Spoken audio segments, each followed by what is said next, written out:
Eh, di sini Imam Az-Zahabi membawakan hadis-hadis dan ayat-ayat yang menjelaskan tentang bahwasanya berkhianat kepada penguasa setelah memberikan janji untuk taat kepadanya, ya, adalah merupakan dosa besar. Kalau dalam sistem Islam, jika seorang diangkat menjadi penguasa, tentu ada pembaiatan, yaitu rakyat membaiat kepada amir, kepada penguasa. Namun bisa saja pembaiatan tersebut diwakili oleh orang-orang pembesar yang diterapkan oleh sebagian negara, ya. Jadi tidak semua rakyat harus berjabat tangan dengan penguasanya, tetapi diwakili oleh para pembesar-pembesar, ya, ahlul hil wal aqd, yaitu para wakil-wakil rakyat, kemudian mereka membaiat penguasa, maka rakyat secara umum tinggal mengikuti, ya.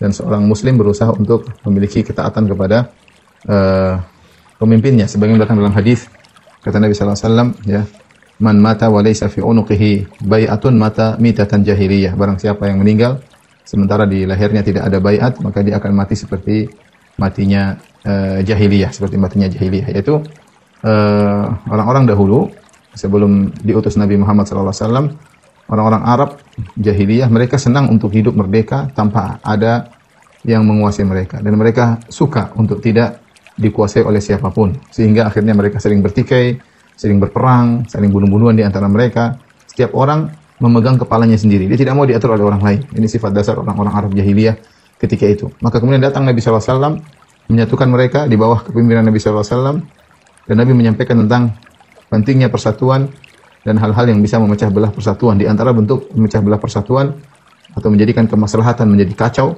adalah rakyat tidak taat kepada penguasa, bahkan membangkang, bahkan berkhianat kepada penguasa. Dan itu merupakan bentuk dosa besar karena pengkhianatannya akan menjadikan kerusakan stabilitas pemerintahan dalam suatu masyarakat Islami, ya.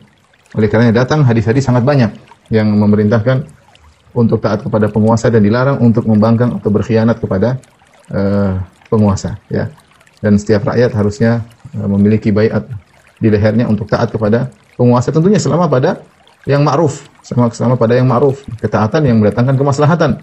Adapun jika penguasa memerintahkan untuk bermaksiat, maka kaidahnya la ta'ata li makhluqin fi ma'siyatil khaliq. Tidak ada ketaatan terhadap makhluk dalam rangka bermaksiat kepada Allah Subhanahu wa taala. Akan tapi jika perintah-perintah, aturan-aturan disampaikan oleh penguasa adalah suatu kebaikan sesuai dengan Al-Qur'an dan Sunnah, atau adalah kemaslahatan yang merupakan ijtihad mereka yang tidak bertentangan dengan Al-Qur'an dan Sunnah, maka hukum asalnya kita taat kepada para penguasa. Oleh karena Allah Subhanahu wa taala berfirman, wa ati'ullah wa ati'ur rasul wa ulil amri minkum. Taatlah kepada Allah, taatlah kepada Rasulullah, wa ulil amri minkum, dan taatlah kepada para penguasa yang mengatur urusan kalian. Penguasa ya penguasa, yang mengatur urusan kita itulah penguasa. Maksud penguasa di sini bukanlah kelompok-kelompok kecil yang terjadi baiat-baiat bid'ah. Kelompok ini, kelompok Islam ini yang pemimpin mereka tidak memiliki kekuasaan, hanya menguasai sekelompok mereka saja. Ini bukan yang dimaksud dengan baiat yang syar'i. Ini baiat bid'ah yang hanya menimbulkan perpecahan di antara kaum muslimin. Masing-masing punya amir, Jamaah ini punya amir, jamaah itu punya amir, jamaah ini punya amir, masing-masing bisa bikin amir. Ini adalah baiat bid'ah yang tidak dimaksud dalam hadis-hadis. Karena mereka juga bukan pengurus kaum muslimin. Siapa pengurus kaum muslimin? Ya penguasa yang mengurusi keamanan, mengurusi ekonomi, mengurusi haji, mengurusi sholat Id. Itulah penguasa kaum muslimin. Makanya dikatakan wa ulil amri, para pemegang urusan kalian. Jadi, maka asalnya kita taat kepada mereka selama pada perkara yang ma'ruf, ya. Ya, la ta'ata li makhluqin fi ma'siyatil khaliq. Adapun kalau arahan mereka atau perintah mereka bertentangan dengan syariat, maka tidak perlu ditaati. Adapun jika perintah mereka, anjuran mereka, aturan mereka sesuai dengan syariat dan mendatangkan kemaslahatan, tidak bertentangan dengan Al-Qur'an dan Sunnah, maka hukum asal adalah wajib taat kepada mereka. Seperti kita tahu, banyak peraturan-peraturan yang tidak ada nasnya secara tegas dalam Al-Qur'an dan Sunnah, ya. Ya, seperti peraturan berkaitan dengan kemaslahatan lalu lintas, peraturan berkaitan dengan pengaturan bangunan, masalah bangunan misalnya, masalah pernikahan, misalnya daftar mau nikah, kemudian ada buku nikah dan macam ini semua maslahat. Ini semua maslahat. Yang tentunya tidak ada Al-Qur'an dalilnya, Al-Qur'an Sunnah enggak ada. Tidak ada dalam Al-Qur'an mengatakan jika kalian nikah harus catat di KUA, jika kalian nikah maka harus ada buku nikahnya. Tetapi dibuat aturan tersebut oleh penguasa demi mendukung kemaslahatan syar'i, demi mendukung adanya pernikahan yang sah. Karena kalau tidak dibuat peraturan tersebut, akan ada orang ngaku ini istri saya, padahal nggak ada surat nikahnya, ada orang bisa berbohong, dan nanti urusan masalah warisan juga bermasalah, karena tidak ada bukti secara hitam di atas putih.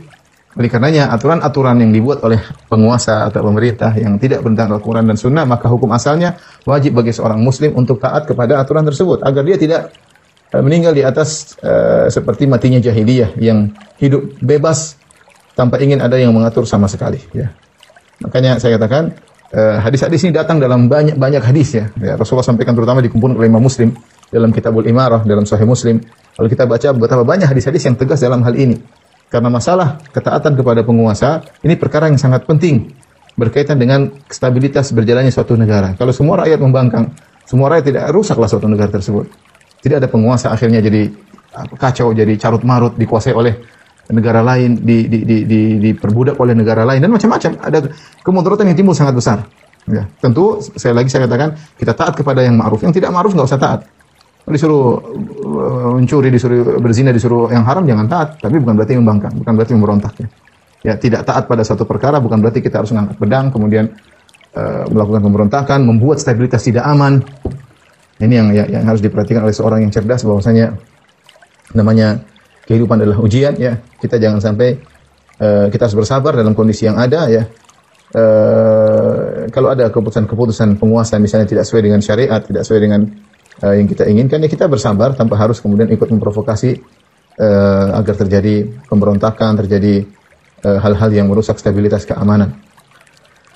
Allah musta'an. Kita lanjutkan di sini dosa besar ke-40, beliau berjudul Al-Ghadir bi amirihi, yaitu yang berkhianat kepada penguasanya. Allah berfirman, wa aufu bil ahdi innal ahda kana mas'ula. Penuhilah janji, sungguhnya janji itu akan dimintai pertanggungjawaban. Ya. Kalau seorang sudah membeli waiat kepada penguasanya berjanji untuk taat, maka dia tidak boleh membangkang atau berkhianat ternyata dia tidak taat misalnya. Allah juga berfirman, ya ayyuhalladzina amanu aufu bil uqud. Wahai orang beriman, tunaikanlah janji-janji kalian, ya. Akad-akad kalian penuhilah, jangan dilanggar. Kemudian juga Allah berfirman, wa aufu bi ahdillahi idza ahadtum. Hendaknya kalian memenuhi janji Allah jika kalian berjanji, ya. Ini berkaitan dengan secara umum ya.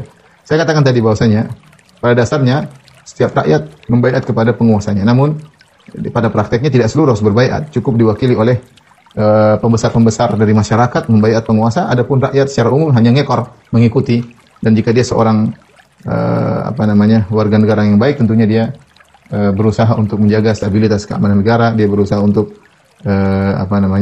taat setia kepada negara. Kalau ada aturan-aturan yang baik yang mendatangkan kemaslahatan, maka wajib bagi dia untuk dia taati. Jangan dia main belakang kemudian dia berkhianat ya, bahkan memprovokasi massa untuk merusak tatanan keamanan di negara misalnya. Ini semua adalah bentuk pengkhianatan kepada penguasa ya. Kemudian Rasulullah SAW bersabda, qala Nabi SAW, arba'un ma kunna fihi kana munafiqan haqqan. 4 perkara jika terdapat pada seorang maka dia adalah seorang munafik yang sesungguhnya. Man idza haddatsa kadzaba, yaitu orang jika dia berbicara dia berdusta.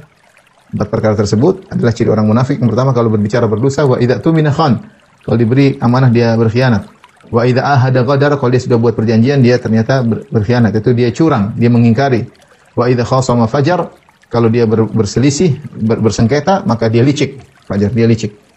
Intinya dalam hadis ini disebutkan di antara ciri-ciri orang munafik adalah idza ahada ghadara, jika dia sudah berjanji dia berkhianat atau dia curang. Maka seorang jangan demikian, karena kalau seorang berkhianat kepada penguasa yang berkuasa kepada kaum muslimin, ya maka mudaratnya bisa jadi lebih besar. Mudaratnya besar kepada kaum muslimin secara umum. Wa qala, Nabi sallallahu alaihi wasallam juga bersabda, likulli ghadirin liwa yaumil qiyamah inda istihi. Setiap orang yang berkhianat atau yang berbuat curang akan diberikan bendera pada hari kiamat di istihi, yaitu di pantatnya, di bokongnya. Yuqalu hadhihi ghadratu fulan, inilah pengkhianatan si fulan. Ala wala ghadira a'zama ghadran min amiri ammatin, ya. Ketahuilah bahwasanya tidak ada orang yang pengkhianat paling besar, yang paling besar pengkhianatannya seperti pengkhianatan dari amir yang menguasai banyak orang. Amir yang menguasai banyak orang. Hadis riwayat Muslim. Hadis ini menjelaskan bahwasanya berkhianat kepada penguasa adalah dosa besar. Dia sudah buat perjanjian, ternyata dia berkhianat. Bahkan di hari kiamat akan dipermalukan, yang dipasang bendera, semacam tanda atau bendera yang dia yushahar bihi, dia menjadi terkenal, orang semua lihat. Karena ada tanda dipasang di pantatnya, dipasang, sebut inilah pengkhianatan si fulan. Ya, secara umum pengkhianatan apapun akan diberikan tanda, ya. Dan paling besar pengkhianatan kata Nabi sallallahu alaihi wasallam, wala ghadira a'dhamu ghadran min amiri ammah. Tidak ada pengkhianatan paling besar seperti pengkhianatan dari terhadap seorang amir penguasa masyarakat.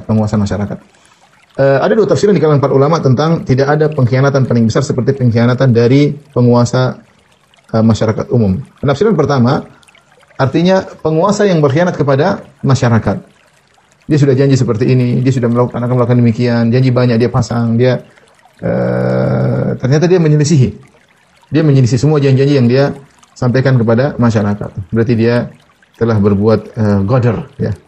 Dia berkhianat. Bahkan dia misalnya memanfaatkan rakyatnya, menipu rakyatnya untuk kepentingan pribadinya.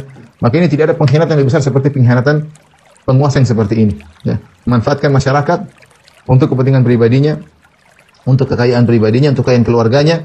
Yang jadi korban adalah masyarakat. Dia telah berkhianat kepada masyarakat. Harusnya seorang penguasa melakukan yang terbaik bagi masyarakat, ya. Dia makanya kepemimpinan adalah beban, jabatan adalah tanggung jawab, bukan suatu kenikmatan. Dia kenikmatan bagi sebagian orang, tapi sebenarnya lebih condong pada beban, tanggung jawab yang harus dia bertanggungjawabkan pada hari kiamat kelak, ya. Oleh karenanya Rasulullah pernah melarang seorang sahabat untuk menjadi penguasa. Wala ta'amaranna 'ala itsnain, jangan kau menguasai menjadi amir di atas dua orang, jangan. Innaka rajulun dhaif, karena kau lemah. Kalau tidak salah nasihat Nabi kepada Abu Dzar. Sungguhnya kau lelaki lemah, jangan kau menjadi amir terhadap dua orang. Karena tanggung jawabnya besar, ya, repotnya di akhirat kelak. Kalau dia berkhianat, bentuk khianat itu apa? Dia tidak melakukan yang terbaik bagi masyarakat. Dia memanfaatkan masyarakat untuk kepentingan pribadinya, kepentingan keluarganya. Maka ini adalah sebesar-besarnya pengkhianatan yang akan dipermalukan pelakunya pada hari kiamat kelak. Ya, dengan dipasang bendera ditulis inilah pengkhianatan si fulan. Ini tafsiran pertama. Tafsiran kedua, maksudnya adalah rakyat yang berkhianat kepada pemimpin. Wala ghadira a'dhamu ghadran min amiri ammah. Tidak ada pengkhianatan lebih besar seperti pengkhianatan rakyat kepada pemimpinnya. Ya, pemimpinnya sudah percaya kepada dia. Ternyata dia berkhianat, ya. Dia berkhianat, dia main belakang, jalan tidak sesuai dengan titah sang penguasa. Ya, menikam dari belakang misalnya. Ya, ini juga dosa besar, ya. Dan seakan-akan Imam Zahabi memaksudkan adalah makna yang kedua, karena judul dosa besar kali ini adalah al-ghadir bi amirihi, yaitu berkhianat kepada penguasa. Jadi dibawakan kepada makna kedua yang dipahami oleh para ulama, di antara dosa atau pengkhianatan paling besar pada hari kiamat kelak yang seorang akan dipermalukan, dipasang bendera di pantatnya, semua orang bisa lihat, adalah dia berkhianat kepada amirnya, tikam belakang amirnya, ya. Karena kalau penguasa dikhianati, ya, maka dampaknya akan besar kepada masyarakat. Baik, Rasulullah SAW juga bersabda, salah satu ana khasmuhum yaumal qiyamah, rajulun a'ta bi tsumma ghadar. Tiga orang yang aku akan melawan mereka atau menyidang mereka, akan memusuhi mereka pada hari kiamat. Khasm artinya musuh. Kata Allah dalam hadis qudsi, 3 orang aku akan musuhi mereka pada hari kiamat. Siapa 3 orang tersebut? Akan dimusuhi oleh Allah Subhanahu wa taala. Rajulun a'ta bi tsumma ghadar, seorang yang memberikan dengan menyebut namaku, kemudian dia berkhianat. Dia bilang, demi Allah saya akan begini, sumpah setia, ternyata dia berkhianat. Ini hadis ini umum, tidak berkaitan rakyat terhadap penguasa saja, tapi umum. Seorang yang sudah memberikan sesuatu dengan menyebut nama Allah, dia bilang demi Allah saya akan begini, ternyata dia berkhianat. Dia melakukan sebaliknya, maka ini Allah akan menjadi musuh Allah pada hari kiamat kelak. Kemudian rajulun ba'a bi hurran fa akala thamana. Seorang yang dia menangkap orang, dia bilang ini budak saya demi Allah. Dia jual, padahal ini orang bukan budak, orang merdeka. Dia tangkap, kemudian dijadikan budak, kemudian dia perjualbelikan dan dia makan hasilnya. Dalam Islam tidak ada orang ditangkap kemudian dijadikan budak, enggak ada. Budak timbulkan ada peperangan. Kalau kita enggak menang, kita akan dibunuh, sehingga yang kalah bisa diperbudak. Ya, ini sebab terjadinya perbudakan. Tapi Islam sendiri menyeru untuk agar perbudakan dibebaskan, agar orang-orang kalau melakukan kesalahan dengan membebaskan budak, ya, berbuat baik kepada budak dan seterusnya. Tapi intinya di antara yang Allah akan menjadi musuhnya adalah seorang yang mengambil seorang yang merdeka, diambil, dia tangkap, kemudian dia jual, dia bilang demi Allah ini budakku, dia jual, kemudian dia makan hasilnya. Ini tidak, maka Allah akan menjadi musuhnya pada hari kiamat.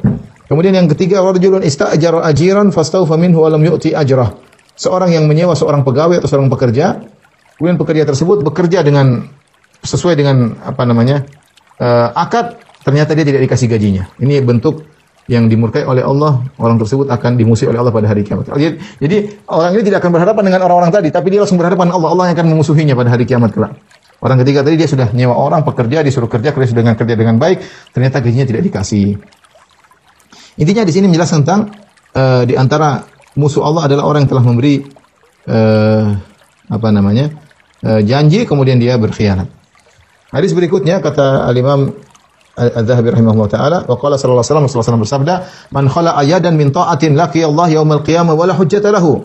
Barang siapa melepaskan tangan dari ketaatan terhadap penguasanya, dia tidak mau taat, saya lepas diri. Saya tidak berbaiat di atas penguasa tersebut dan saya bukan rakyat dia. Ya, dia berlepas diri. Laqiya Allah yaumil qiyamah, maka dia akan bertemu dengan Allah pada hari kiamat. Wa la hujjata lahu, dia tidak punya hujjah. Tidak ada dalam Al-Qur'an dan Sunnah yang menyuruh engkau untuk berlepas diri dari penguasa, tidak ada. Cari dalilnya, enggak ada. Enggak ada. Yang ada bahkan Rasulullah SAW mengatakan suruh sabar. Kecuali satu kondisi, illa antara fihim kufran bawahan. Indakum fihi minallahi burhan. Kalau kau lihat penguasa melakukan kekufuran yang nyata, kufran bawahan itu kufur yang nyata, bukan kufur sekedar duga-duga kelazimannya begini. Tidak, benar-benar dia kufur. Dia memaki Nabi, dia memaki Al-Quran, dia pindah agama lain. Ini benar-benar kekufuran. Maka Nabi mengatakan boleh memberontak, boleh. Ya. Selama dia masih muslim, selama kekufurannya bukan suatu yang jelas, masih debatable, masih diperdebatkan, masih belum tegas, maka hukum asalnya harus ditaati. Hukum asalnya ditaati. Itu pun kalau seorang penguasa misalnya keluar dari Islam dengan melakukan kekufuran nyata, untuk proses menggulingkannya ini pun harus melihat maslahat dan mudarat, menimbang. Karena ini adalah bentuk dari bernahi mungkar, melengsarkan penguasa yang tidak pantas menjadi penguasa karena kezalimannya atau karena dia sudah kafir. Maka untuk menggulingkannya juga butuh menimbang maslahat dan mudarat. Jika ternyata mudaratnya lebih besar, maka tidak boleh seorang untuk menggulingkannya ya. Ya, dia bersabar. Jadi Nabi SAW mengatakan, man khala ajadan min ta'atin, siapa yang melepaskan diri dari ketaatan, tidak mau taat, laqi Allah yaumil qiyamah wa la hujjata lahu. Dia akan bertemu dengan Allah pada hari kiamat, namun tidak ada hujjah baginya. Tidak ada dalam Al-Qur'an menyuruh dia melepaskan ketaatan. Tidak ada dalam hadis menyuruh dia untuk melepaskan ketaatan. Kemudian kata Nabi SAW, "Man mata wa laysa fi unuqihi bai'ah mata mitatan jahiliyah." Barang siapa meninggal tidak ada baiat di lehernya, maka dia mati jahiliyah. Ini syarat bahwasanya seorang muslim hendaknya memiliki penguasa yang dia baiat kepadanya baik secara langsung maupun tidak langsung. Dia taat kepadanya pada perkara-perkara yang baik ya. Kalau perkara-perkara yang zalim, perkara yang buruk jangan taat. Tapi pada perkara yang baik dia taat kepada penguasa tersebut. Kenapa disebut kalau orang meninggal tidak punya ketaatan baiat pada lehernya seperti mati jahiliyah? Saya sebutkan, orang jahiliyah dahulu hobinya sendiri-sendiri. Hobinya bertengkar, tidak mau dia dikuasai oleh orang. Dia masing-masing kepala menguasai kepalanya sendiri. Tidak mau dia dikuasai oleh siapapun. Dan ini kebiasaan orang jahil. Maka datanglah Rasulullah SAW mengatur mereka untuk bersatu, membuat suatu namanya pemerintahan dan harus ada yang ditaati. Kalau dia tidak melakukan kesalahan disabari. Ya, kalau dia menyuruh kepada kemaksiatan jangan ditaati, tapi kalau dia menyuruh kepada kebaikan maka wajib untuk ditaati. Jika tidak, dia merasa ingin bebas, tidak ada yang perlu saya taati, maka dia kalau meninggal maka matinya seperti mati jahiliyah. Jadi saya taat kepada diri saya sendiri. Tidak ada orang menguasai saya, tidak ada. Saya bebas sendiri. Ini namanya mati jahiliyah kalau dia meninggal. Sebagian orang jahili, bukan mati kafir, bukannya. Sebagian orang salah menafsirkan hadis ini mengatakan kalau dia mati tidak punya baiat, mati jahiliyah, maksudnya mati kafir. Tidak. Jahiliyah di sini maksudnya meninggal dalam kondisi tidak punya ketaatan kepada siapapun, merasa merdeka, bebas tanpa harus taat kepada siapapun. Kemudian juga hadis berikutnya, wa qala man ahabba an yuzahza 'anil nar wa yudkhalal jannata falta'tihi maniyatuhu wa huwa yu'minu billahi wal yawmil akhir falyati ila an-nasi alladhi yuhibbu an yu'ta ilayhi. Kata Nabi sallallahu alaihi wasallam, kata Nabi sallallahu alaihi wasallam, barang siapa yang ingin diselamatkan dari neraka jahanam, wa yudkhalal jannah, dan ingin dimasukkan dalam surga, falta'tihi maniyatuhu wa huwa yu'minu billahi wal yawmil akhir, hendaknya datang kematian kepadanya dalam kondisi dia beriman kepada Allah dan hari akhirat, yaitu ketika dia meninggal dalam kondisi beriman kepada Allah dan hari akhirat. Wal ya'ti ila an-nasi alladhi yuhibbu an yu'ta ilayhi, dan hendaknya dia melakukan kepada manusia sesuatu yang dia sukai untuk dilakukan pada dirinya. Wa man baya'a imaman, siapa yang baiat seorang imam, fa'atahu safaqata yadihi, kemudian dia memberikan tangannya menunjukkan dia akan taat. Wa samarata qalbi, dan dia ketaatan baik secara zahir maupun secara batin. Batinnya pun taat kepada sang amir. Ya, falyuti'hu in istata'a, maka taatlah kepada sang amir ya semampu dia. Fa in jaa'a akhar yunazi'uhu, kalau ada orang lain kemudian ingin jadi amir selain amir yang pertama, fadribu unuqal akhar, maka bunuhlah yang ngaku-ngaku yang kedua, yang datang belakangan dibunuh. Kenapa ini solusi yang diberikan oleh Islam? Agar menjaga stabilitas keamanan kemaslahatan masyarakat. Ada seorang amir, penguasa sudah diangkat. Kemudian datang seorang ingin mengusik keamiran yang pertama, maka yang kedua disuruh dibunuh oleh Nabi Shallallahu Alaihi Wasallam. Ya. Di sini ada faedah, yaitu bahwasanya agar seorang ingin selamat dari neraka jahanam dan dimasukkan surga, maka hendaknya dia meninggal dalam kondisi beriman kepada Allah dan hari akhirat. Wal ya'ti ilan nasi alladhi yuhibbu an yu'ta ilaihi. Dan ini akhlak yang mulia, itu melakukan kepada manusia perbuatan apa yang dia suka jika dilakukan untuk dirinya. Ini salah satu definisi akhlak mulia yang dipilih oleh guru kita Syekh Abdul Razak hafizahullah taala. Dia mengatakan para ulama berselisih tentang definisi akhlak yang mulia.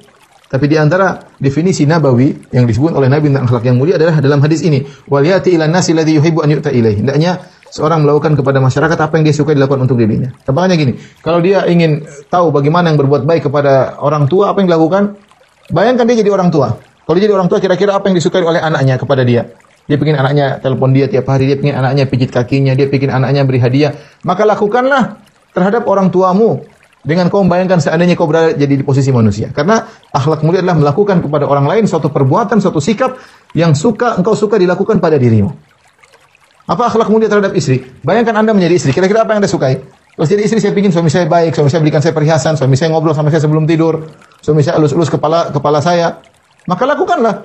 Anda ingin menjadi suami yang baik, berakhlak baik kepada istri, lakukanlah. Nah, bagaimana seorang wanita ingin menjadi istri yang soleha, berbuat baik kepada suami, berakhlak baik? Bayangkan jika anti adalah seorang laki. Kira-kira apa yang disukai oleh seorang laki? Ingin suami istrinya nurut, ingin istrinya lembut, ingin dia dijadikan raja di rumah, kalau datang dilayani, dibukakan sepatunya, dibukakan bajunya, ingin jadi raja kecil di rumah. Maka lakukanlah. Itulah akhlak yang mulia, yaitu engkau melakukan kepada manusia sikap perbuatan yang kau suka dilakukan pada dirimu. Setelah itu baru Nabi menyebutkan siapa yang baiat, mengambil janji setia kepada seorang imam, kemudian dia memberikan tangannya dan dia memberikan jiwanya, hendaknya dia taat kepada sang imam. Ya. Kalau ada yang datang ngaku-ngaku kedua, dia juga imam, penggal yang kedua. Kenapa Rasulullah sampai menyuruh penggal? Agar stabilitas keamanan terjaga. Bayangkan kalau dualisme dalam kepemimpinan, ini parah seperti ini. Negara tidak akan pernah aman, tidak akan pernah nyaman. Karena terjadi pada sebagian negara dualisme kepemimpinan, perang-perang melulu. Ya. Mending salah satunya, meskipun kurang baik. Yang penting satu lebih baik daripada dua. Kalau dualisme pasti ada perentangan, pasti ada pertikaian, pasti pembunuhan, pertumbuhan darah di kalangan para saudara sendiri. Satu kabilah, satu suku, bunuh-bunuhan, satu bangsa dan negara, bunuh-bunuhan. Dan itu tentu tidak masalah. Jadi oleh karenanya, ketika syariat menjelaskan tentang masalah ketaatan kepada penguasa, syariat mendatangkan dalil yang sangat logis. Dan ini dalil ini sangat banyak dalam hadis-hadis Nabi Shallallahu Alaihi Wasallam. Kemudian hadis berikutnya, kalau Rasulullah SAW, man ata'ani faqad ata Allah. Barang siapa yang taat kepada aku, dia taat kepada Allah. Man asani faqad asallah. Maka siapa yang maksiat kepada aku, dia maksiat kepada Allah. Man yuti'il amira faqad ata'ani. Barang siapa yang taat kepada amir, tentunya kepada penguasa, tentunya pada perkara-perkara yang baik, faqad ata'ani, dia telah taat kepada aku. Dia telah taat kepada aku. Artinya Nabi yang menyuruh seorang untuk taat kepada penguasa. Nabi yang suruh seorang untuk taat kepada penguasa, ya. Jadi siapa yang taat kepada penguasa pada perkara yang baik, dia taat kepada Nabi. Yang nyuruh bukan ustaz, yang nyuruh Nabi. Hadis-hadisnya banyak. Ya. Wa man ya'sil amira faqad asani. Barang siapa yang membangkang kepada pemerintah atau penguasa pada perkara yang baik, dia membangkang, maka dia telah maksiat kepadaku. Hadis riwayat Bukhari dan riwayat Muslim. Ya. Bahkan Nabi SAW ketika dalam haji wada, Rasulullah SAW bersabda, "Ittaqu rabbakum wa sallu fardakum." Kata Nabi SAW, bertakwalah kepada Rabb kalian, salat 5 waktu. Wa sumu syahrakum, berpuasalah di bulan Ramadan. Wa addu zakata malikum, tunaikanlah zakat harta kalian. Wa ati'u dha amrikum, dan taatlah kepada penguasa kalian. Tadkhulu jannata rabbikum, maka kalian masuk surga dengan masuk ke dalam surga Rabb kalian. Di sini Nabi dalam haji wada yang dihadiri kurang lebih 100.000 orang, ya, Rasulullah SAW menggandengkan antara rukun Islam dengan ketaatan kepada penguasa. Perhatikan dari kata Rasulullah SAW, ittaqu rabbakum, bertakwalah kepada Rabb kalian. Wa sallu fardakum, salat 5 waktu. Wa sumu syahrakum, puasa bulan Ramadan. Wa addu zakata malikum, tunaikan zakat. Kemudian yang berikutnya apa? Wa ati'u dha amrikum, taatlah kepada penguasa kalian. Apa buahnya? Tadkhulu jannata rabbikum, kalian akan masuk surga Rabb kalian. Jadi seorang ketika dia taat, baca hadis-hadis tentang ayat perintah untuk sholat, dia sholat. Ada datang hadis dan ayat perintah untuk puasa, dia berpuasa. Datang hadis-hadis perintah untuk membayar zakat. Datang juga hadis-hadis menyuruh kita untuk sabar dengan penguasa yang zalim. Datang juga hadis-hadis menyuruh kita untuk taat kepada penguasa pada perkara yang ma'ruf. Datang juga hadis mengatakan dilarang untuk taat kepada penguasa pada perkara yang haram. Tapi ada hadis-hadis tadi disebutkan menyuruh kita untuk taat kepada penguasa pada perkara yang baik. Nah, kalau kita taat kepada penguasa pada perkara yang baik, sebenarnya kita taat kepada Nabi SAW. Karena Nabi yang suruh. Karena Nabi yang suruh. Nah, sebagian orang kalau masalah sholat, takwa, masya Allah dia nurut. Tapi begitu masalah penguasa, dia tidak taat ya. Tidak sesuai dengan gerak ekonominya, tidak sesuai dengan hawa nafsunya, tidak sesuai dengan. Saya bilang yang baik kamu taat. Kalau maksiat jangan taat. Siapa yang suruh maksiat kepada Allah Subhanahu Wa Taala? Kalau disuruh minum khamar, disuruh bayar, disuruh macam-macam, tidak usah taat. Tapi pada perkara yang baik, ada peraturan yang baik, taat. Tunjukkan Anda taat kepada Nabi Sallallahu Alaihi Wasallam. Dan yang menyuruh taat kepada amir, penguasa pada perkara yang baik adalah Allah dan Rasulullah. Allah dalam firman-Nya, ati Allah wa ati Rasulullah ulil amri minkum. Taatlah kepada Allah, taatlah kepada Rasul, taatlah kepada penguasa. Demikian juga dalam hadis tadi kita sebutkan dari Nabi sangat banyak. Makanya dia mengatakan, "Wa man ata'a wa man yuti'il amira faqad ata'ani." Siapa yang taat kepada penguasa pada perkara yang baik tentunya dia telah taat kepadaku. Dan siapa yang membangkang kepada penguasa dia telah membangkang kepadaku. Ini dicamkan oleh ikhwan dan akhwat terutama di zaman-zaman sekarang. Hati-hati, jaga diri.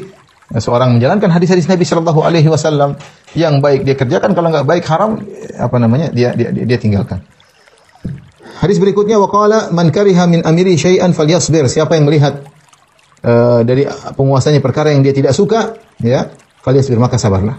Fa innahu man kharaja minas sultani shibran mata mitatan jahiliyah. Sungguhnya barang siapa yang keluar dari ketaatan kepada penguasa meskipun hanya satu jengkal, kemudian dia meninggal, maka matinya mati jahiliyah.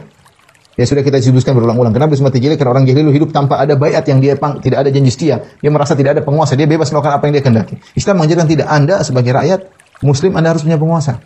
Yang Anda taat kepada penguasa tersebut, dia adalah pusat maslahat. Dia yang mengatur urusan kaum muslimin. Ya. Kalau dia zalim, sabar, kata Nabi sallallahu alaihi wasallam. Kalau dia menyuruh kepada kemaksiatan, jangan taati. Tapi bukan berarti memberontak, enggak. Kalau dia suruh pada kebaikan, maka taati. Itu artinya demikian, mudah. Ya. Kalau dia suruh kebaikan, wajib taat. Kalau dia menyuruh kepada kemaksiatan, jangan ditaati. Wajib tidak ditaati. Kalau dia melakukan kezaliman, sabar. Sudah, itu yang kita lakukan. Siapa yang suruh demikian? Muhammad sallallahu alaihi wasallam yang suruh demikian. Muhammad ya. Ustaz, saya ingin melakukan perbaikan secara prosedural, silakan. Melakukan perbaikan secara prosedural, bukan kemudian provokasi massa untuk kemudian membangkang, untuk menghilangkan stabilitas keamanan dan lain-lain. Waspada. Makanya Rasulullah SAW mengatakan, man kariha min amiri syai'an, siapa yang benci perbuatan penguasanya sedikit, dia tidak suka perbuatan ini, maka falyasbir, maka dia bersabar. Fa innahu man kharaja minas sultan, sungguh seorang yang keluar dari ketaatan kepada penguasa, syibran meskipun satu sejengkal, maka dia akan meninggal mata mitatan jahiliyah, mati seperti orang jahiliyah. Kemudian Rasulullah SAW juga bersabda, man kharaja minal jamaah qaida shibrin faqad khala'a ribqatal Islam min unuqih. Kenapa? Barang siapa yang keluar dari ketaatan meskipun hanya sejengkal dari ketaatan kepada penguasa, maka ya faqad khala'a ribqatal Islam min unuqih. Maka dia telah melepaskan tali janji setia dari lehernya, ya. Jadi kita sudah katakan seorang muslim harus punya ketaatan kepada penguasanya. Barang siapa meninggal tanpa ada ketaatan sama sekali, di antara dengan model keluar membangkang, maka dia kalau meninggal maka mati jahiliyah. Kemudian Az-Zahabi berkomentar, wa ayyu jurmin a'zamu min an tubayyi'a rajulan thumma tanza'a yadaka min ta'atih. Manakah dosa yang lebih besar dari dibanding dengan engkau telah membaiat seseorang, kau ambil sumpah setia, kau julurkan tanganmu mengambil sumpah setia, sumatan ziyadaka min taati, kemudian kau berlepas diri, kau tidak taat kepadanya. Ini sudah janji tapi tidak taati. Wa tankusu safqah wa tuqatilahu bi sayfika aw takhdhulahu hatta yuqtal. Yaitu bagaimana cara engkau menanggalkan ketaatan, di antaranya engkau membatalkan janji kamu kepada sang penguasa. Saya batalkan, saya pernah janji, saya batalkan. Atau kau memeranginya dengan mengangkat pedang seperti metode orang-orang Khawarij. Kau memberontak mengangkat pedang. Au takhdhulahu hatta yuqtal, atau kau biarkan dia, kau tidak tolong sehingga dia pun dibunuh oleh musuh-musuhnya. Ya, kalau kau seorang yang syiah harusnya kau nasihati, kau bela, ya seperti itu. Kemudian hadis yang terakhir kata Nabi sallallahu alaihi wasallam dalam bab ini, man hamal alaina silah falaysa minna, barang siapa yang membawa pedang, menghunuskan pedang kepada kami, bukan bagian dari golongan kami. Ini isyarat kepada orang-orang yang memberontak, ya, yang memberontak kepada penguasa yang menurut mereka zalim. Jadi kita ada 3 ikhwan dan akhwat, ada 3 manhaj dalam menghadapi penguasa yang zalim. Kalau penguasa yang zalim, alhamdulillah, ya.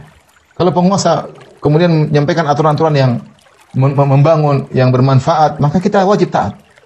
Nah, ini dalam kondisi yang tidak menyenangkan, jika penguasa ternyata mengeluarkan aturan-aturan yang tidak menyenangkan, yang kita dizalimi, yang rakyat mungkin dizalimi menurut kita, ya. Apa yang kita lakukan? Ada 3 manhaj dalam menghadapi penguasa yang zalim. Manhaj pertama adalah manhajnya orang-orang Khawarij. Mereka mengatakan penguasa zalim kafir, wajib diperangi. Wajib diperangi, ya. Sehingga terjerumus dalam dosa besar, mereka wajib perang membunuh penguasa, membunuh para pengikutnya, membunuh instrumen-instrumen dari negara, ya, bunuh semua karena dianggap telah kafir. Ini metode Khawarij, ini terjadi pada sebagian negara di mana mereka angkat senjata untuk memberontak. Ya, padahal Rasulullah SAW suruh sabar. Metode kedua adalah metode dari Mu'tazilah. Mu'tazilah sama. Mu'tazilah mandang bahwasanya penguasa yang zalim wajib untuk dilengsarkan. Wajib untuk dilengsarkan meskipun mereka tidak mengkafirkan, tapi sama wajib untuk dilengsarkan karena ini beramar ma'ruf nahi munkar, wajib dilengsarkan, ya. Meskipun tidak mengkafirkan, tapi wajib dilengsarkan. Namun penguasa yang zalim dianggap berada pada manzilah baina manzilatain. Ya, cuma beda tipis dengan Khawarij. Khawarij langsung mengkafirkan, mengatakan orang kafir. Mu'tazilah mengatakan tidak kafir tapi juga tidak mukmin, tapi sama-sama harus dilengsarkan, sama dengan Khawarij. Adapun akidah Ahlussunnah wal Jamaah, kalau ada penguasa yang zalim, melakukan sabar, mendoakan dia supaya dapat hidayah. Ya, sederhana. Jadi akidah Ahlussunnah terhadap penguasa jelas. Jika dia menyuruh kepada ketaatan, semua peraturan ketaatan, kita tahu secara logis itu ketaatan. Itu maslahat, maka wajib kita taat. Saya akan contohkan tadi, misalnya nyuruh bikin buku nikah, misalnya SIM misalnya, atau apalah yang kita tahu itu secara logis bermanfaat. Taat kepada lampu merah misalnya. Orang Jogja mengatakan bang jo, abang ijo, lampu merah, ya. Taat, ya. Peraturan-peraturan yang menurut kita itu logis bermanfaat, kita taat sebagai bentuk ketaatan kepada penguasa. Yang kedua, jika dia menyuruh kepada maksiat, nyuruh untuk ini, nyuruh untuk anu yang tidak sesuai dengan nyuruh misalnya suruh bikin patung-patung, ya boleh, patung haram misalnya. Nyuruh untuk buka pabrik bir misalnya, kita bilang enggak boleh. Nyuruh buka misalnya ya, buka tempat prostitusi untuk demi kemaslahatan wisata, kita bilang haram hukumnya, enggak boleh. Kita seorang muslim enggak. Oh, dia buka terserah dia, kita enggak. Kenapa? La ta'ata li makhluqin fi ma'siyatil khaliq. Tidak ada ketaatan dalam berlangkah bermaksiat kepada Allah. Tapi bukan berarti kita tidak taat, kita kemudian memberontak. Karena kalau kita mulai mengangkat senjata memberontak, maka ini manhajnya Khawarij atau Mu'tazilah. Ya, yang ketiga, ya, jika dia berbuat zalim, sabar. Berbuat zalim dia sabar. Nah, kapan kita harus memberontak? Jika memenuhi dua syarat. Pertama, sang penguasa kafir. Yang kedua, maslahat besar untuk memberontak. Maka silakan memberontak. Syaratnya dia kafir dulu. Kalau dia kafir, kemudian maslahat memberontak besar, memberontak karena beramar nahi munkar dituntut dalam syariat. Adapun jika tidak memenuhi persyaratan, maka hendaknya bersabar. Siapa yang sudah bersabar adalah Rasulullah sallallahu alaihi wasallam. Baik, kita lanjutkan. Dosa besar berikutnya adalah Assalamualaikum warahmatullahi wabarakatuh. Sampai jumpa kembali di World Islam Channel.